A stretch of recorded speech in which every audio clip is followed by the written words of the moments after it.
Today, I was at home just thinking about what makes good content and trying to figure out why one person succeeds in content and one person fails.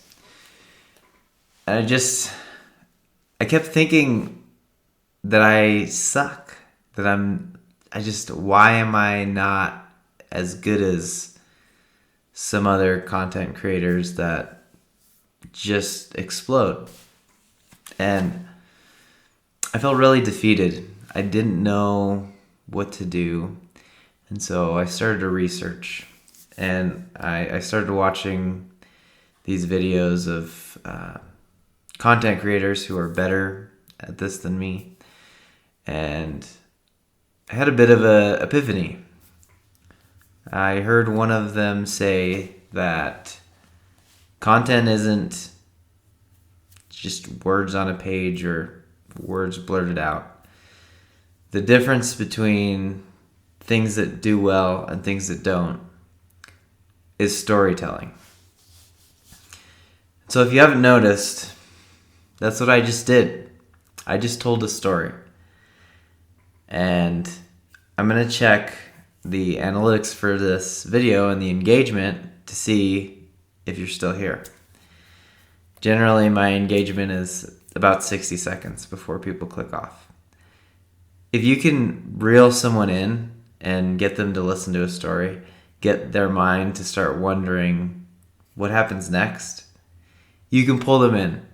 And that's the beauty of storytelling, especially with content. It's that as humans, we've had stories for ages and ages. And even in conversation, the better you can tell a story, the better that conversation is and the better that person will think of you. That's just part of entertainment. That hasn't changed since before even YouTube existed. Storytelling is a skill that you have to learn. And so as I'm working through this ability to tell stories, I'm going to practice. And that's the whole point of this. This is practice for me, and hopefully it's educational and entertaining for you. So the two big tips that I have surmised from literally an entire day of research on this is, first of all, our attention span sucks now. And so you got to have B-roll. This type of content that I'm creating, just a talking head, is not engaging. You get bored easy. So unless the information is incredibly good, people will get bored and click off. Even if it's incredibly good information and incredibly helpful, people will click off when they get bored, because that's what we do. Because our mind wants the next dopamine hit. We want the next thing that'll make us feel good, and the next thing that makes you feel good is a story. Something that pulls you in, that begs a question, and finally at the end of the story, your overarching question happens. But it's not just a single arc. It's not just one question and one answer. It's one question with a little bit of context that shows up another smaller question that gets resolved, that brings up another smaller question that gets resolved, that brings up another smaller. So it's this chain of things that your mind is constantly trying to solve, and so psychologically you get pulled into that story. And the big part that I've learned today is there's different ways to bring someone's attention. There's visual hooks, there's storytelling hooks, there's action hooks. And so that's the first step. How can I grab your attention, bring it here, and then the way I hold on to that is storytelling. And those are two different arts. getting your attention and holding your attention are two different things. And so you could be really good at holding someone's attention, but if you can never get their attention, it doesn't matter because you'll never have anyone's attention to hold. But on the flip side, you can be really good at getting their attention initially, and if you can't hold their attention, you're gonna lose them very quickly. And so, what I did at the start of this video is it's kind of this 5-step framework of storytelling, which is you start with the location. Today, I was at home, and then you give an action, researching on how to tell better stories. You give an authentic thought tied to an emotion. I was just wondering, like, why do I suck? Why am I not good enough?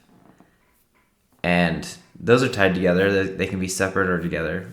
But it has to be an authentic thought. If it's not something that your brain would actually think, or even like if it's even above like a 5th grade reading level, you'll lose them because it's not authentic. It's not real. Like, people like real stories. They like juicy. And vulnerable is very juicy.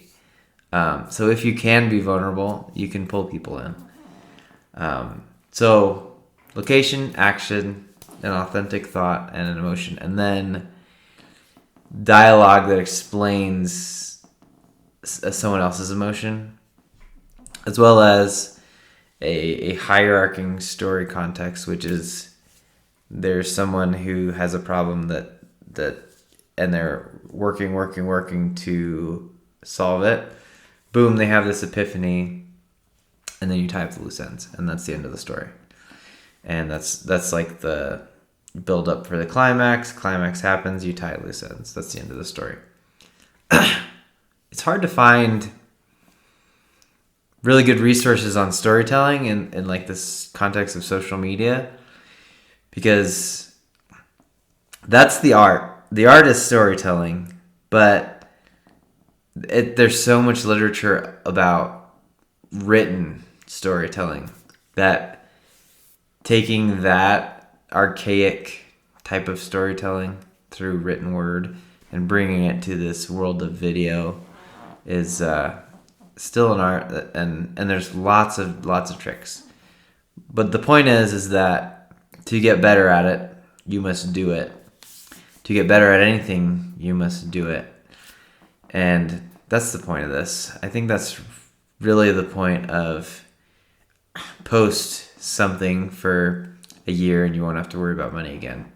It's because for that year, you're going to suck, but you're going to get better. And then by the end of the year, you'll have the skills so that you don't have to worry about making any money, because the money will naturally flow to you since you have the skills. And that's it. Just get the skills. The greater the skills you have, the more valuable the skills you have, the more it pays. And that's all I got for today. Thanks for watching.